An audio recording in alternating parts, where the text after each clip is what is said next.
नमस्कार, SK classes के YouTube channel पर आप सभी का स्वागत है।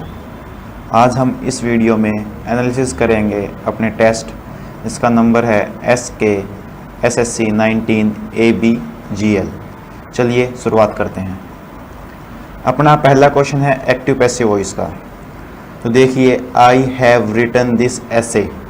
तो आई हैव रिटन, इससे पता लग रहा है कि हमारा जो टेंस है ना वो प्रेजेंट परफेक्ट के अंदर है। और पिछली वीडियो में हमने सीखा था कि अगर प्रेजेंट परफेक्ट है तो पैसिव वॉइस के अंदर भी प्रेजेंट परफेक्ट ही रहेगा, हमारा टेंस चेंज नहीं होगा, मतलब कि टेंस चेंज नहीं होगा। तो चलिए देखते हैं किसके अंदर अपना प्रेजेंट परफेक्ट टेंस बन रहा है। इसके अंदर नहीं बन रहा है, इसके अंदर भी नहीं है, इसके अंदर है और इसके अंदर नहीं है। तो अपना ऑप्शन हो गया सी, दिस ऐसे हैज़ बीन रिटन बाय मी। चलिए अगला देखते हैं, डिसकम्फिट। देखिए इसके अंदर एक वर्ड है कम्फिट।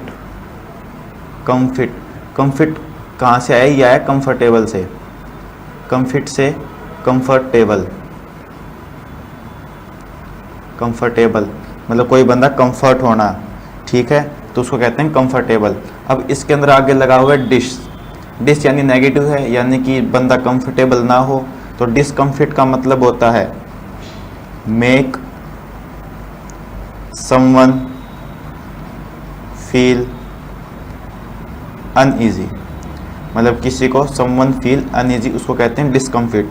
और हमें इसके अंदर बताना है कि इसका एंटोनियम क्या होगा। तो देखते हैं, फॉइल का मतलब होता है खराब करना। फॉइल का मतलब है खराब करना। रफल का मतलब होता है तंग करना। रफल का मतलब होता है तंग करना। और परसुएड का मतलब होता है मनाना, किसी को मनाना या फिर बहलाना फुसलाना। बहलाना या फुसलाना परसुएड को कहते हैं। तो इन तीनों को देखें तो ये तीनों ही अपने ऑप्शन नहीं बनने वाले हैं। तो अपना आंसर होगा कंसोल। कंसोल का मतलब होता है किसी को कंफर्टेबल बनाना या फिर किसी को कंफर्ट प्रोवाइड करना, तो होता है कंसोल। तो अपना ऑप्शन आएगा ए, कंसोल। चलिए अगला क्वेश्चन देखते हैं। ये क्वेश्चन है अपना क्लोज टेस्ट का। तो क्लोज टेस्ट में देखते हैं क्या कुछ गिवन है। हमें क्लोज टेस्ट करने से पहले उसको एक बार रीड कर लेना चाहिए कि ताकि वो किस थीम के ऊपर बेस्ड है, ठीक है। तो उसी अकॉर्डिंग हम अपना ऑप्शंस को चूज करते रहेंगे लास्ट तक।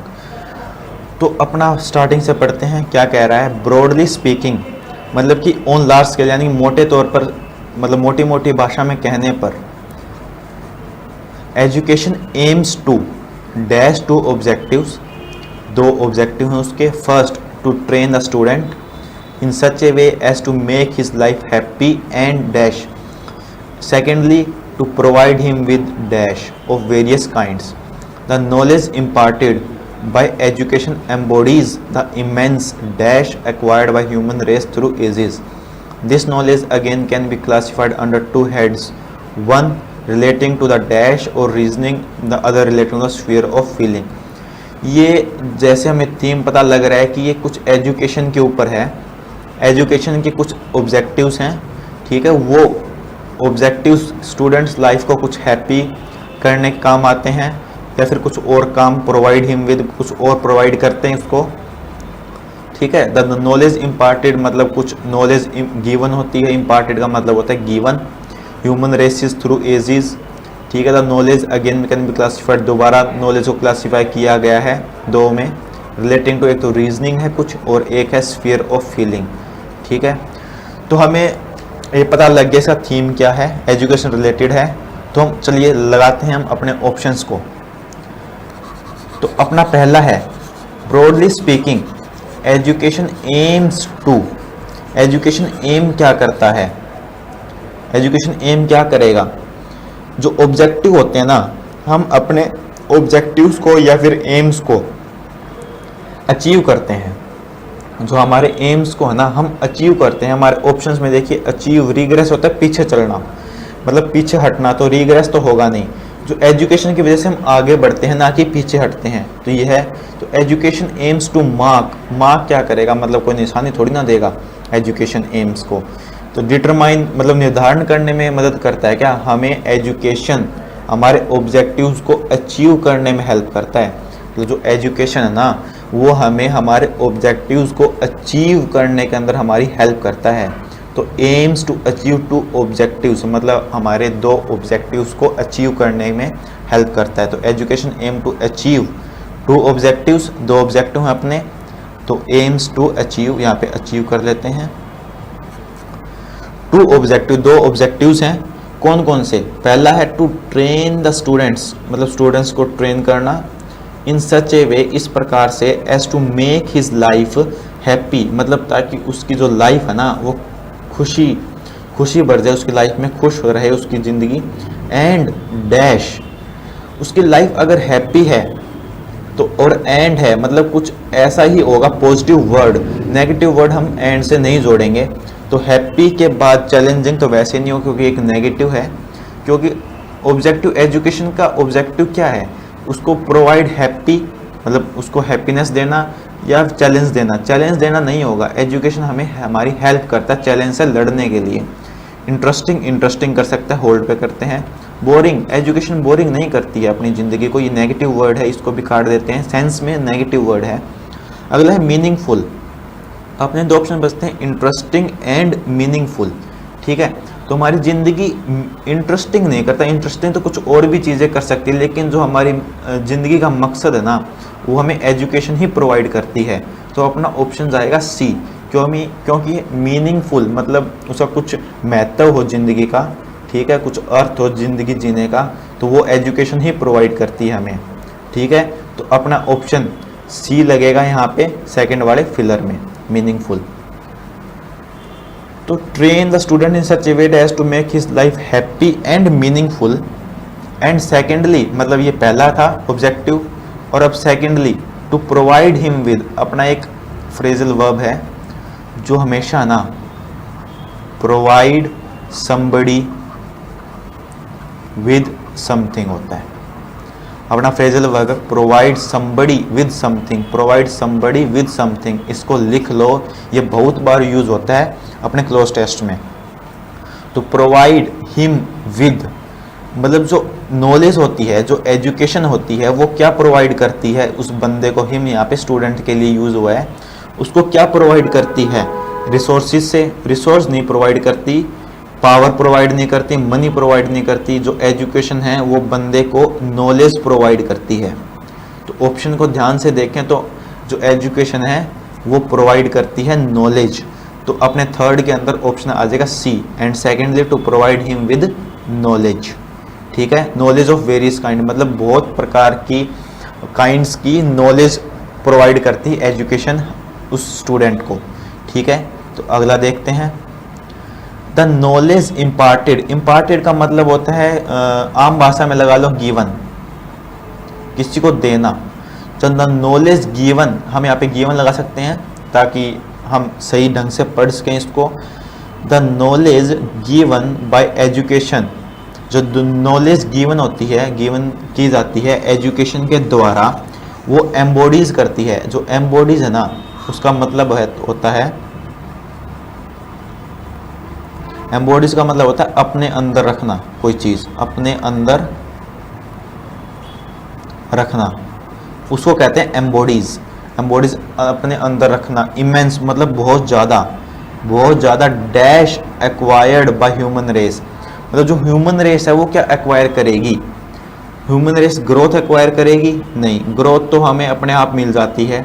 ठीक है, हैप्पीनेस एक्वायर करेगी, हैप्पीनेस नहीं, हैप्पीनेस भी एक्वायर नहीं करेगी, हैप्पीनेस तो अपने मूड के ऊपर होता है, हम हैप्पी रहें या ना रहें। ठीक है, हम वो एक्वायर थ्रू एजेस मतलब सालों साल से, मतलब दशकों से, एजेस का मतलब होता है बहुत लंबा टाइम, दशकों से। ठीक है, एजेस। तो अपना ऑप्शन है एक्सपीरियंस और कैलिबर। कैलिबर होता है क्षमता, क्षमता कभी भी बढ़ा सकते हैं बंदा अपनी। ठीक है, तो क्षमता नहीं होगा, ग्रोथ नहीं होगा, हैप्पीनेस नहीं होगा। तो जो हम कई सालों से जो ह्यूमन रेस है, ह्यूमन जाति है, वो एक्सपीरियंस को एक्वायर करती जा रही है, मतलब एक्सपीरियंस को ग्रहण करती जा रही है, बहुत ज़्यादा एक्सपीरियंस को ग्रहण करती जा रही है। तो इस ऑप्शन में अपना ऑप्शन जाएगा डी, एक्सपीरियंस। ठीक है, experience acquired by the human race through ages. This knowledge again can be classified under two heads, मतलब इस नॉलेज को दोबारा क्लासिफाई कर सकते हैं हम दो भाग में। पहला रिलेटिंग टू डैश और रीजनिंग, रिलेटेड टू डैश और रीजनिंग। रीजनिंग होता है दिमाग से रिलेटेड, मतलब दिमाग में कुछ रीजनिंग होती है, मतलब तभी हम रीजनिंग के क्वेश्चन कर पाते हैं, मतलब दिमाग उस तरीके से सोच सकता है जिस तरीके से एग्जामिनर ने क्वेश्चन बनाया है, तो उसको कहते हैं रीजनिंग। ठीक है, रीजनिंग करना। तो रीजनिंग जो सिनोनियम है रीजनिंग का यहाँ पे इंटेलेक्ट बनेगा। इंटेलेक्ट भी रिलेटेड टू बुद्धि होता है, मतलब दिमाग से रिलेटेड है। तो और कोई ऑप्शन अपना जा नहीं रहा, इमोशंस और रीजनिंग, सेंसेस वगैरह भी नहीं है, स्ट्रेंथ भी नहीं है। तो जो इंटेलेक्ट है वही ऑप्शन अपना सही फिट करेगा कि this knowledge again can be classified under two heads relating to the intellect और रीजनिंग, मतलब इंटेलेक्ट और रीजनिंग से रिलेटेड है द इंटेलेक्ट। तो यहाँ पे ऑप्शन आ जाएगा इंटेलेक्ट। ठीक है, तो चलिए अगला क्वेश्चन देखते हैं। ये क्वेश्चन है अपना एरर फाइंड का, हमें एरर फाइंड आउट करना है इसके अंदर। तो चलिए देखते हैं क्या कह रहा है।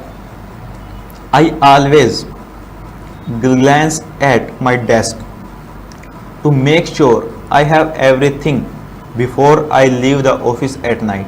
मतलब ये जैसे हम समझ सकते हैं, ये कहना चाहता है कि मैं अपने डेस्क की तरफ देखता हूँ, ठीक है, ताकि मैं श्योर हो जाऊँ कि मेरे पास सब कुछ है before I leave the office.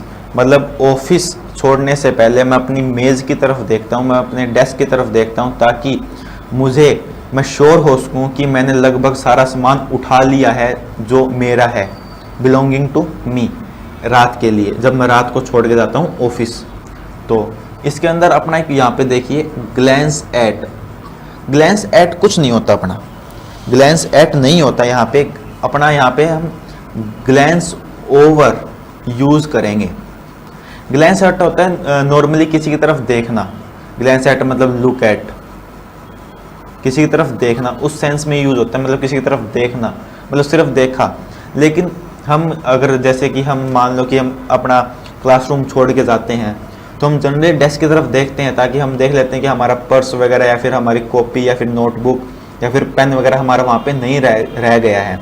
तो उस सेंस में हम यूज करते हैं ग्लैंस ओवर, उस सेंस में हम यूज करते हैं glance over, glance over something, glance over something. Glance over something का मतलब होता है to examine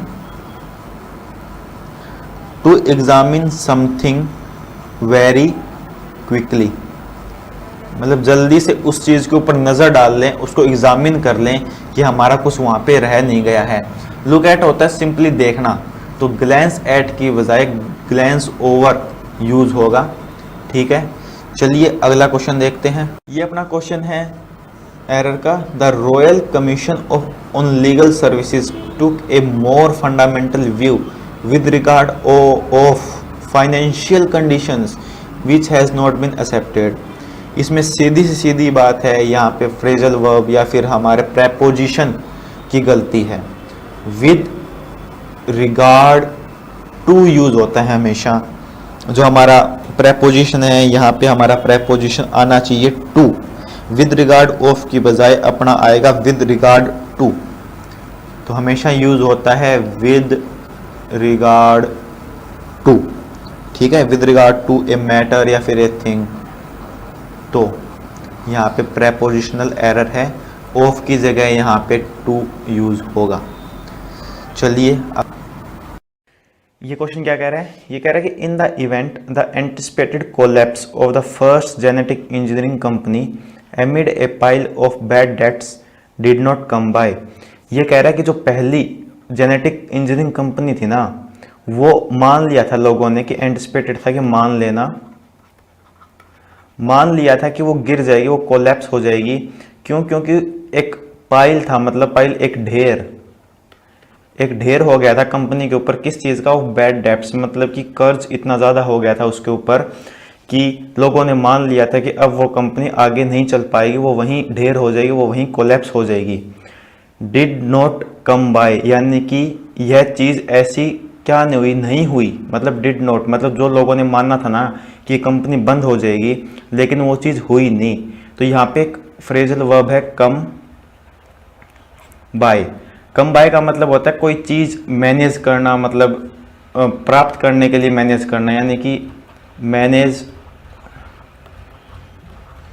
to obtain something, इसका मतलब होता है मैनेज टू ऑब्टेन समथिंग, ठीक है। लेकिन एक वर्ड अपनी फ्रेजल वर्ब होती है, वो है कम अबाउट।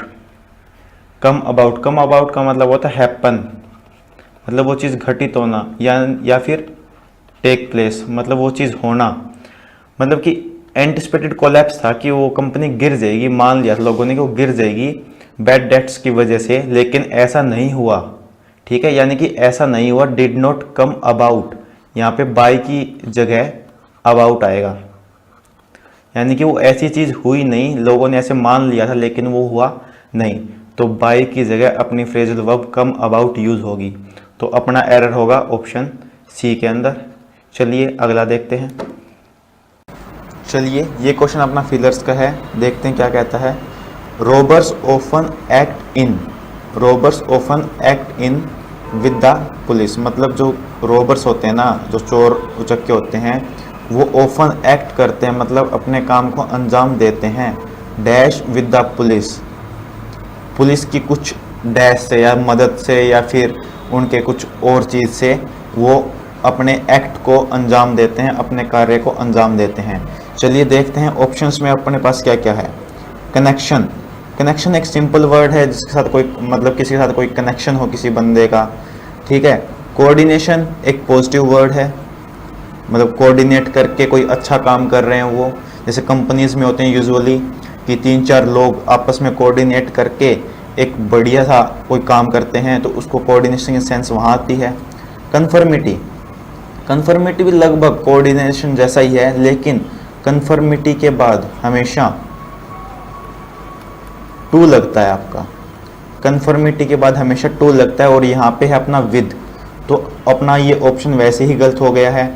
लास्ट है ऑप्शन अपना कोल्यूजन, जो कोल्यूजन है ना वो एक नेगेटिव वर्ड अपना, मतलब ये नेगेटिव सेंस देता है। इसका मतलब होता है कि the act of doing something secret या फिर इलीगल कह सकते हो आप, किसी और बंदे के साथ मिलके, ताकि वो और लोगों को धोखा दे सके। मतलब कोल्यूजन का मतलब है act of doing something illegal, कुछ इलीगल काम करना या फिर कोई सीक्रेट काम करना ताकि वो और लोगों को धोखा दे सकें। तो जैसे हम इस वर्ड को यहाँ पे लगा के देखते हैं ना कोल्यूजन को, तो robbers often act in collusion with the police, मतलब जो रोबर्स है ना वो लगभग पुलिस की मदद से ही अपने काम को अंजाम देते हैं। तो इस क्वेश्चन का यह सेंस है कि रोबर्स अपने काम को अंजाम देते हैं with the help of the police. तो अपना कोल्यूजन जो एक नेगेटिव वर्ड है यहाँ पे बिल्कुल सही फिट होगा। चलिए अगला देखते हैं। ये क्वेश्चन है अपना फिलर का ही। ये कह रहा है the latest dash of how children are faring in schools in rural areas indicates there has been no dramatic improvement in learning outcomes. मतलब ये कह रहा है कि चिल्ड्रन आर फारिंग, मतलब कि फारिंग का मतलब होता है आगे नहीं बढ़ना, आगे नहीं बढ़ना, मतलब कोई प्रोग्रेस नहीं करना, मतलब कि कोई प्रोग्रेस नहीं करना आगे, तो उसको कहते हैं फारिंग। कि चिल्ड्रन कैसे पीछे मतलब आगे नहीं बढ़ पा रहे, यानी उसी कंडीशन पे रह रहे हैं स्कूल्स के अंदर जो रूरल एरियाज़ में, जो गांव के इलाकों में है। ये इंडिकेट करता है, ये प्रदर्शित करता है कि there has been no dramatic improvement, कि वहाँ पर कोई भी इम्प्रूवमेंट नहीं हुआ, मतलब कोई भी सुधार नहीं हुआ है इन लर्निंग आउटकम्स, यानी कि सिखाने के मामले में गांव के जो स्कूल होते हैं ना उसमें कोई सुधार नहीं हुआ है। तभी जो वहाँ के बच्चे हैं ना, वहाँ के चिल्ड्रन या फिर वहाँ के स्टूडेंट हैं, वो आगे नहीं बढ़ पा रहे हैं। तो यहाँ पे हमें लगाना है फिलर अपना। तो द लेटेस्ट यानी लेटेस्ट के बाद यहाँ पे नाउन आएगा। नाउन क्यों आएगा? क्योंकि यहाँ पे अपना है आर्टिकल, आर्टिकल है द, तो द के बाद में एक नाउन आना बहुत ज़रूरी है। ठीक है, तो चलिए देखते हैं अपने ऑप्शंस क्या हैं। पहला ऑप्शन अपना नोशन। नोशन का मतलब होता है धारणा, कोई विचार, मतलब किसी की धारणा हो तो उसको कहते हैं हम नोशन। असेसमेंट होता है मतलब कि कंसीडर ऑल इंफॉर्मेशंस, मतलब कंसीडर ऑल इंफॉर्मेशंस।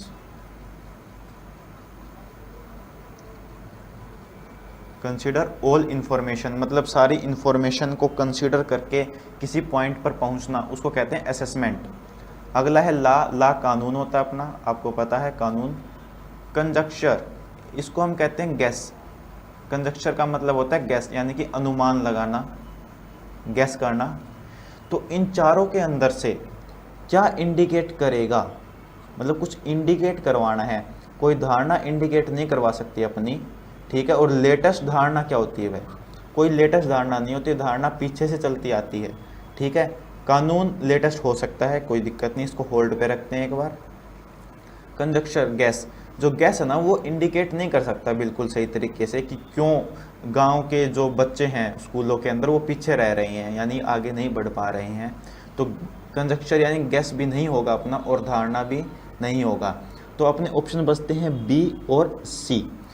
तो बी ऑप्शन देखिए, असेसमेंट। असेसमेंट का मतलब है कि कंसीडर ऑल इंफॉर्मेशन, मतलब कि सारी इंफॉर्मेशन को जांच परख के कुछ आगे निर्णय ले पाना, यानी कुछ आपका ये लगा लो कि इंफॉर्मेशंस को एनालाइज करके उसका एक रिज़ल्ट निकाल पाना कि ताकि क्यों बच्चे पीछे रह रहे हैं अपने स्कूलों के अंदर। तो इन दोनों ऑप्शंस को देखें तो असेसमेंट अपना सही लगेगा। क्यों? क्योंकि ला कोई इंडिकेट नहीं करता, जो ला जो बन गया ना वो बन ही गया। ला कानून होता है, लेकिन जो असेसमेंट होते हैं, जो लेटेस्ट असेसमेंट की गई है लोगों के द्वारा या फिर किसी एजेंसी के द्वारा, वो दिखा रही है कि चिल्ड्रन क्यों आगे नहीं बढ़ पा रहे हैं स्कूल्स के अंदर, जो गांव के अंदर स्कूल्स है वो।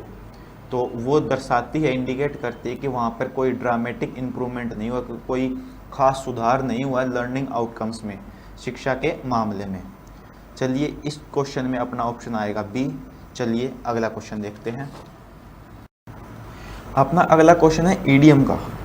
चलिए देखते हैं इसमें क्या है। फॉर डेज ऑन एंड, मतलब जब तक दिन खत्म ना हो, फॉर डेज ऑन एंड यानी कि बहुत दिनों तक, यानी कि for many days.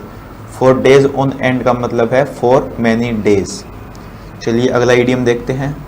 On the button, मतलब ऑन द बटन यानी कि on the point. On the button का मतलब होता है ऑन द पॉइंट कोई बात करना, या फिर ऑन द पॉइंट मतलब प्रिसाइजली। प्रिसाइजली का मतलब भी होता है ऑन द पॉइंट, मतलब बिल्कुल पॉइंट पर।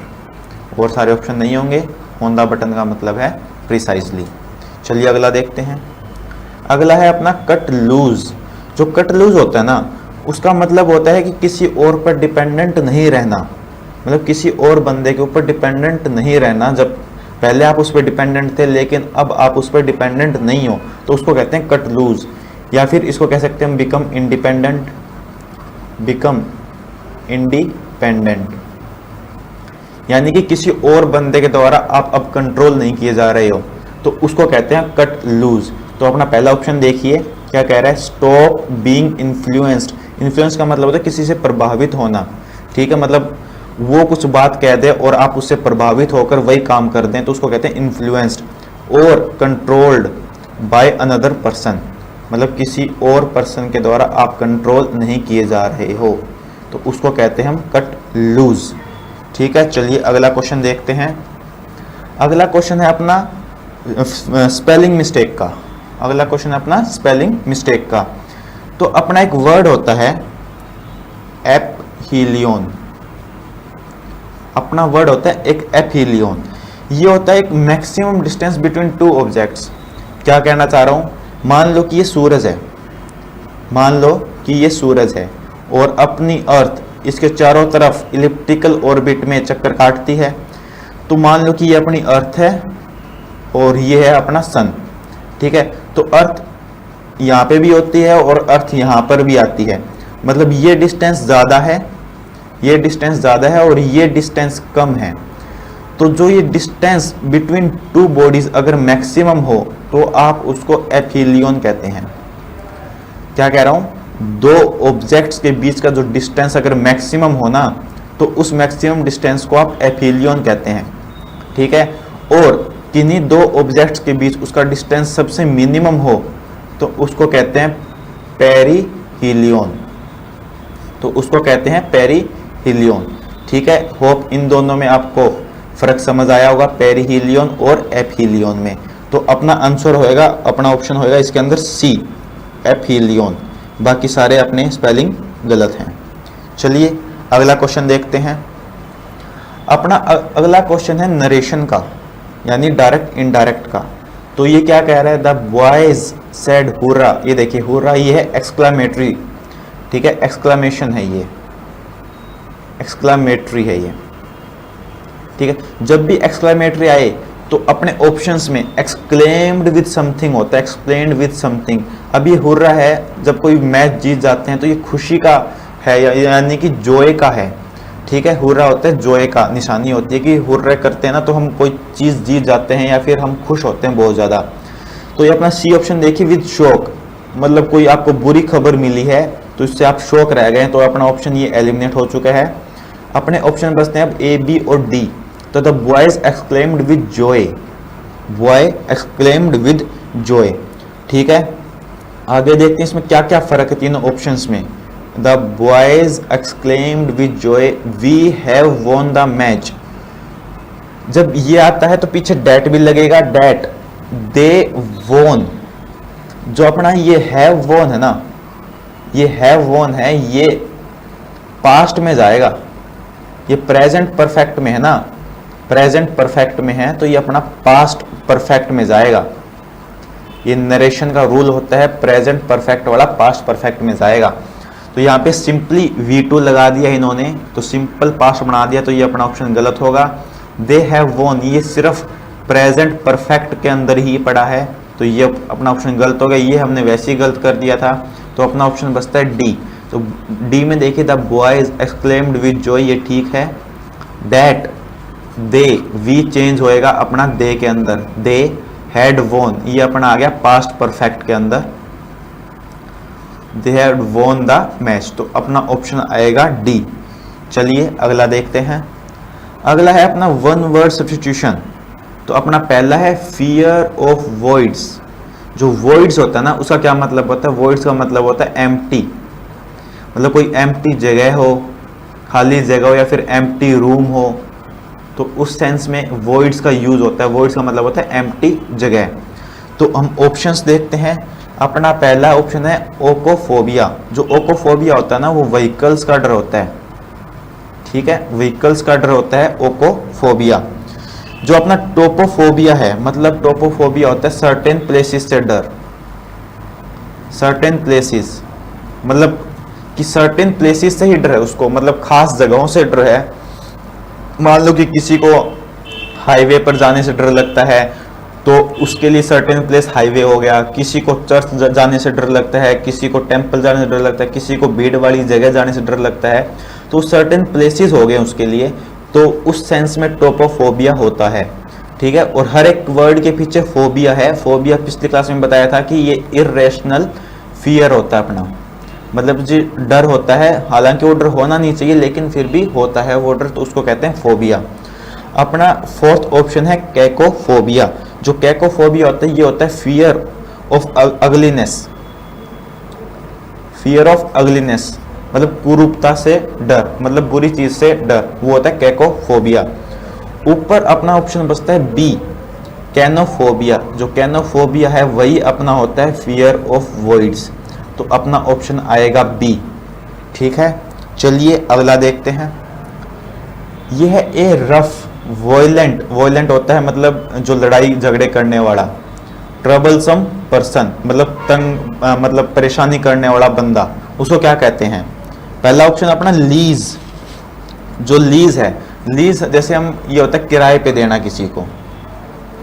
लीज का मतलब होता है किराए पर, जैसे रूम हम किराए पर लेते हैं तो हम लीज पे लेते हैं, जैसे कि 1 महीने के लिए लीज पे ले लिया, 1 साल के लिए लीज पे ले लिया, तो उसको कहते हैं किराए पर देना। तो लीज अपना ऑप्शन होगा नहीं। अगला ऑप्शन देखते हैं, ये है प्रिम। अगला ऑप्शन है अपना प्रिम। प्रिम होता है मतलब बहुत ज्यादा सभ्य, बहुत ज्यादा सभ्य बंदा, उसको कहते हैं प्रिम। ठीक है, आइडियलिस्टिक टाइप में होता है बंदा, उसको कहते हैं प्रिम। जो बुरी चीजें नहीं देखता ना बुरे काम करता है, उसको कहते हैं प्रिम। ठीक है, तो ये ऑप्शन भी अपना नहीं हो, क्योंकि ये बंदा तंग करने वाला है यहाँ पे, मतलब झगड़ालू टाइप है। अगला है डी ऑप्शन, ये है अपार्थेड। अपार्थेड का मतलब होता है रंग भेद की नीति। रंग भेद की नीति मतलब रंग के ऊपर किसी के अंदर भेदभाव करना, उसको कहते हैं अपार्थेड। तो ये भी ऑप्शन नहीं होगा। अपना ऑप्शन बचता है टार्टर, तो अपना ऑप्शन टार्टर बचता है, तो यही अपने 19th क्वेश्चन का आंसर होगा टार्टर। चलिए अगला देखते हैं। अगला है specially skilled in story telling, मतलब कि कहानी सुनाने में बहुत ज़्यादा स्किल्ड होना, मतलब बहुत ज़्यादा स्किल्ड होना कहानी सुनाने के अंदर। तो अपने ऑप्शंस देखते हैं, ये देखते हैं एलिजी। एलिजी का मतलब होता है शोक गीत, मतलब किसी के मरने के ऊपर या फिर किसी सैड मोमेंट के ऊपर ये गीत गाया जाता है। फोर्जरी, फोर्जरी होती है जालसाजी, ये आपको पता ही होगा, जालसाजी मतलब कोई फ्रॉड वगैरह करना, उसको कहते हैं फोर्जरी।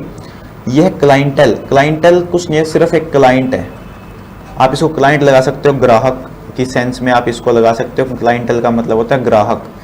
अपना ऑप्शन बचता है ए राकंटियर, तो अपना इसका आंसर होगा राकंटियर, तो 20th का ऑप्शन होगा ए। चलिए अगला क्वेश्चन देखते हैं।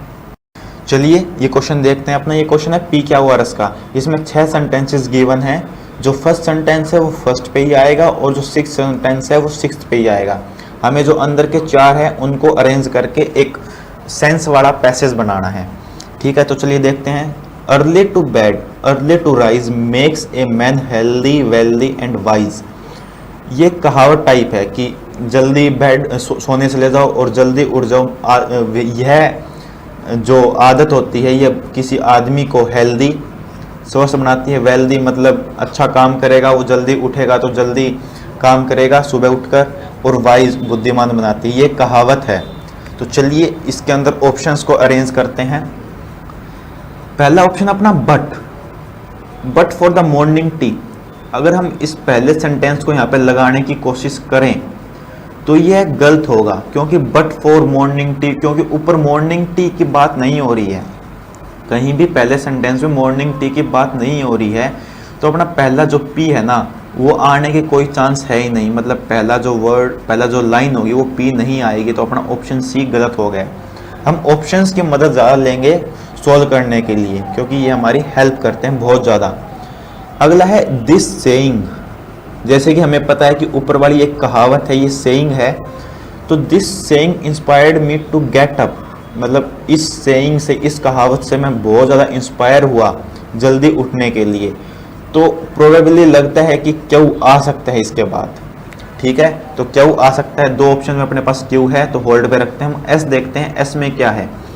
One day I got up early. ये देखिए यहाँ पे पहले वो बंदा इंस्पायर होगा, उसी के बाद वो उठेगा एक दिन पहले, जल्दी उठेगा एक दिन।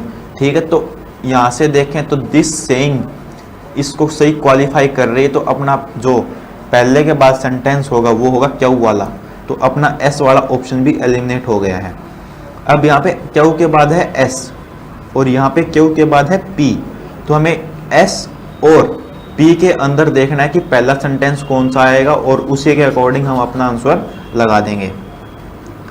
तो पी है बट फॉर। अब ये लाइन पढ़िए कि this saying inspired me to get up, और उसके बाद है एस वाली one day I got up early, मतलब इस कहावत से ही मैं प्रेरित होऊंगा ना जल्दी खड़ा होने के लिए, और इससे प्रेरित होकर ही मैं एक दिन जल्दी खड़ा हो गया मॉर्निंग के अंदर। तो क्यों के बाद एस वाली लाइन ज़्यादा सूट कर रही है एज कम्पेयर टू क्यों के बाद पी वाली लाइन, क्योंकि पी वाली लाइन में सीधा मॉर्निंग टी की बात हो रही है, मतलब पहले खड़ा होगा उसी के बाद मॉर्निंग टी की बात होगी ना। और I had to wait for some time to get up before me, मतलब मैं मॉर्निंग टी के लिए वेट करता रहा कुछ टाइम तक, मुझे वेट करना पड़ा कुछ टाइम तक। तो देखें तो क्यों के बाद अपना एस ही ऑप्शन सही ज़्यादा सूटेबल है, तो क्यों के बाद एस आएगा, तो अपना बी ऑप्शन एलिमिनेट हो गया है। तो अपना फर्स्ट ऑप्शन सही आंसर होगा। तो चलिए अगला क्वेश्चन देखते हैं। अगला क्वेश्चन है अपना सेंटेंस इंप्रूवमेंट का, ठीक है। तो this is her second marriage, यह उसकी दूसरी शादी है। And if it does not work, if it does not work, अगर यह काम नहीं करती है, मतलब यह शादी भी नहीं चल पाती है ज़्यादा टाइम तक, दिस टाइम इस बार भी, शी विल ब्रेक कंप्लीटली, वह ब्रेक हो जाएगी, मतलब पूरी तरह से टूट जाएगी।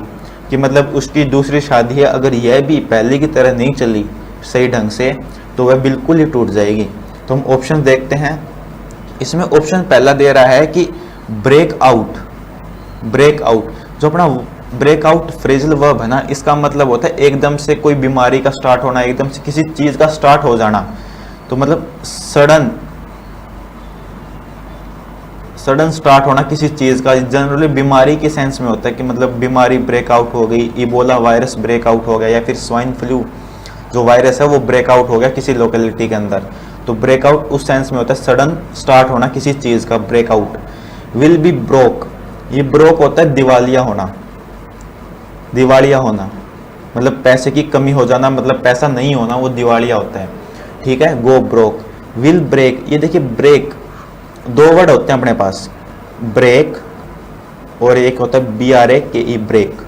ये जो ब्रेक नीचे वाला है ना, ये गाड़ियों के अंदर होता है ब्रेक लगाने के लिए, व्हीकल्स में यूज होता है ये, ठीक है, व्हीकल्स में। और जो ये ब्रेक होता है ये टूटना होता है, जैसे ग्लास का टूटना या फिर बंदा खुद ही टूट जाए, मतलब इतना हताश हो जाए, तो उस सेंस में ये ब्रेक यूज होता है। तो यहाँ पे गाड़ी वाला ब्रेक यूज नहीं होगा, तो ये ऑप्शन गया, ये ऑप्शन भी गया। और दिवालिया थोड़ी ना होगी वो सेकंड मैरिज से, वो बिल्कुल टूट जाएगी, मतलब इमोशनली टूट जाएगी। तो अब अपना ऑप्शन जाएगा नो इम्प्रूवमेंट, यानी कि सेंटेंस में कोई हमें इम्प्रूवमेंट करने की जरूरत नहीं है, जो गिवन है वो बिल्कुल ठीक है। चलिए अगला देखते हैं। यह है the CEO made it very clear in the annual meeting that the dash criteria, only criteria to promote an employee would be his performance and nothing else। मतलब जो CEO ने है ना बिल्कुल क्लियर कर दिया, बिल्कुल साफ कर दिया था एनुअल मीटिंग के अंदर कि जो सिर्फ क्राइटेरिया होगा ना किसी एम्प्लॉय को प्रमोट करने के लिए, वो सिर्फ और सिर्फ उसकी परफॉर्मेंस होगी, उसका काम देखा जाएगा और कुछ नहीं देखा जाएगा उसका। तो CEO ने यह स्टेटमेंट दी है। तो मतलब एक ही क्राइटेरिया यानी ओनली क्राइटेरिया। तो एक क्राइटेरिया देखिए क्या होता है, क्राइटेरिया और क्राइटेरिया, क्राइटेरियन भी कहते हैं क्राइटेरिया। ये होता है अपना सिंगुलर, ये होता है अपना सिंगुलर नाउन, और ये होता है अपना प्लूरल नाउन, ठीक है। तो सिर्फ एक की बात कर रहा है तो यहाँ पे क्राइटेरिया है, ये प्लूरल है, और हमें पता है कि सिंगुलर के पीछे सिंगुलर नाउन ही लगेगा, ना कि प्लूरल नाउन। तो अपने ओनली क्राइटेरियन, ये सिंगुलर के साथ सिंगुलर है, ये ठीक हो सकता है, लेकिन ये सोल का मतलब भी होता है ओनली, ओनली क्राइटेरियंस। क्राइटेरियंस गलत है, क्योंकि क्राइटेरियन अपनी सही सिंगुलर होता है, तो एस नहीं आता पीछे, क्योंकि प्लूरल बनाने के लिए हमारी स्पेलिंग ये होती है क्राइटेरिया। तो सोल क्राइटेरिया, ओनली क्राइटेरिया, ये प्लूरल आ गया, यहाँ पे सिंगुलर आना चाहिए था, तो अपना ये ऑप्शन ठीक होता। तो ये ऑप्शन और नो इम्प्रूवमेंट वाला भी ऑप्शन गलत है, क्योंकि ओनली क्राइटेरिया, सिर्फ एक क्राइटेरिया की बात हो रही, क्राइटेरियन की बात हो रही, सिर्फ एक यानी सिंगुलर की। तो अपना ऑप्शन सी जाएगा, ऑप्शन सी, ठीक है। 23 में भी अपना आंसर आएगा सी। चलिए इस क्वेश्चन में देखते हैं क्या है। We can not trust a man who plays false and loose with others, मतलब हम उस बंदे पर विश्वास नहीं कर सकते जो डैश विद अदर्स करता है। तो अपने पास एक ईडियम होता है फास्ट एंड लूज, अपना एक ईडियम होता है फास्ट एंड लूज, जिसका मतलब होता है एक्ट रेकलेसली, एक्ट रेकलेसली, या फिर एक्ट इररिस्पॉन्सिबली, एक्ट इररिस्पॉन्सिबली, जिसका मतलब होता है कि किसी की परवाह किए बिना कोई काम कर ले, उसको कहते हैं एक्ट रेकलेसली। तो यहाँ पे फास्ट एंड लूज, मतलब हम उस बंदे पे विश्वास नहीं कर सकते ना, जो मतलब कोई भी काम कर देता है किसी की परवाह किए बिना, तो हम उस बंदे पे विश्वास नहीं कर सकते। तो अपना ऑप्शन आएगा ऑप्शन सी। जो इन दोनों ऑप्शन में फर्क क्या है, यहाँ पे और लगा हुआ, अगर यहाँ पे एंड होता तो दोनों ऑप्शन अपने ठीक होते, तो यहाँ पे और है, तो ये ऑप्शन गलत हो गया। फास्ट एंड लूज अपना सही ईडियम है, तो अपना 24वें का आंसर होगा आंसर सी, ऑप्शन सी। चलिए अगला क्वेश्चन देखते हैं। इस क्वेश्चन में अपना है इम्प्लीड, हमें इसका सिनोनियम बताना है। तो इम्प्लीड का हमें मतलब पता होना चाहिए। इम्प्लीड का मतलब होता है प्रोसिक्यूट, प्रोसिक्यूट या फिर टू शू। मतलब आम भाषा में कह सकते हैं कि केस चलाना किसी बंदे पे, केस चलाना कोर्ट के अंदर, मतलब कोर्ट केस करते हैं ना, कोर्ट के अंदर किसी बंदे के ऊपर केस चलाना, तो उसको कहते हैं इम्प्लीड। ठीक है, तो हम किसी के ऊपर केस चलाएंगे तो इसका मतलब है कि हम उस पर केस कर रहे हैं, यानी उसको हम एक्यूज करना चाहते हैं। ऑप्शन देखिए, उसको हम एक्यूज करना चाहते हैं। एक्यूज का मतलब भी वही होता है किसी के ऊपर आरोप लगाना, तो आरोप लगाते हैं केस के, तभी केस चलता है। ठीक है, फिर कोर्ट डिसाइड करती है कि वो जो आरोप है वो सही है या नहीं है। तो पहला ऑप्शन अपना कन्विंस, कन्विंस होता है किसी को मनाना, तो ये ऑप्शन अपना नहीं होगा, तो ये गलत हो गया। नेगलेक्ट, नेगलेक्ट होता है अनदेखा करना, इग्नोर करना, तो ये भी नहीं होगा अपना, नेगलेक्ट भी। रिक्वेस्ट, रिक्वेस्ट होता है निवेदन करना, किसी से कोई रिक्वेस्ट करना, तो अपना ऑप्शन डी भी नहीं होगा। तो अपना ऑप्शन होगा आंसर सी, इम्प्लीड का सिनोनियम होगा एक्यूज। तो चलिए आज के लिए इतना ही। Thank you, have a nice day.